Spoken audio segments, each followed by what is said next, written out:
ಪ್ರೀತಿಯ ಸನ್ಮಿತ್ರರೇ, ನಾನಿವತ್ತು ಹಾಸ್ಪಿಟಲಿಗೆ ಹೋಗಿ ಬಂದೆ. ನನ್ನ ಒಂದು ರಕ್ತ ಪರೀಕ್ಷೆಗಾಗಿತ್ತು ಹೋಗಿದ್ದು. ಹಲವಾರು ಸಲ ಹೋಗಬೇಕಾದ ಬಂದಂತಹ ಸಂದರ್ಭಗಳು ಇದೆ. ಆದರೆ ಒಂದು ಆಲೋಚಿಸುತ್ತಿದ್ದೇನೆ, ನನಗೆ ರೋಗ ಬಂದಾಗ ಮಾತ್ರವೇ ನಮ್ಮ ಪ್ರಪಂಚವನ್ನು ಸೃಷ್ಟಿಸಿದ ಸೃಷ್ಟಿಕರ್ತನನ್ನು ನೆನಪು ಬರುತ್ತದೆ.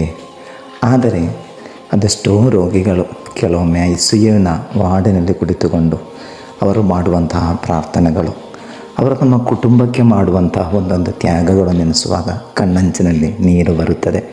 ನಮ್ಮ ಆರೋಗ್ಯವನ್ನು ನಾವು ಆರೋಗ್ಯದಿಂದಿರುವಾಗ ಅದರ ಮಹತ್ವವನ್ನು ನಾವು ತಿಳಿಯೋದಿಲ್ಲ. ಆ ಆರೋಗ್ಯವು ನಮ್ಮಿಂದ ನಷ್ಟ ಹೊಂದಿದಂತಹ ಸಂದರ್ಭದಲ್ಲಿ ಅದರ ಬೆಲೆ ನಮಗೆ ಗೊತ್ತಾಗುತ್ತಿದೆ. ಅಲ್ಲಿ ಎಲ್ಲರೂ ಕೂಡ ಒಂದು ರೀತಿಯಲ್ಲಿ ರೋಗಿಗಳೇ. ಒಂದಲ್ಲ ಒಂದು ದಿನ ಈ ಒಂದು ಜೀವನ ಒಂದೊಂದು ರೋಗಗಳು ಅದೇ ಐಸಿಯುವಿನ ವಾರ್ಡಿನಲ್ಲಿ ಕುಳಿತಿರುವಂತಹ ಅದೆಷ್ಟೋ ಜನರ ಕಣ್ಣೀರುಗಳನ್ನು ನೋಡುವಾಗ ಈ ಪ್ರಪಂಚ ಯಾಕೆ ಹೀಗಿದೆ, ಈ ಪ್ರಪಂಚದಲ್ಲಿ ಇಂತಹ ಜನರು ಯಾಕೆ ಇದ್ದಾರೆ? ಕೆಲವೊಂದು ಜನರು ತುಂಬ ಸಂತೋಷದಿಂದ, ತುಂಬ ಫ್ರೀಯಾಗಿ, ತುಂಬ ಫ್ರೀಡಮ್ನಿಂದ ಹಣಗಳನ್ನು ಗಳಿಸುತ್ತಿದ್ದಾರೆ. ನನಗೆ ಮಾತ್ರ ಯಾತಕ್ಕಾಗಿ ರೋಗ ಬರುತ್ತಿದೆ, ನಾನೇನು ತಪ್ಪು ಮಾಡಿದ್ದೇನೆ ಎಂದು ಆಲೋಚಿಸುವಂತಹ ಜನರು ಇದ್ದಾರೆ. ಎಲ್ಲವೂ ಅಲ್ಲಾಹನ ಪರೀಕ್ಷೆಗಳಿರುತ್ತಾನೆ.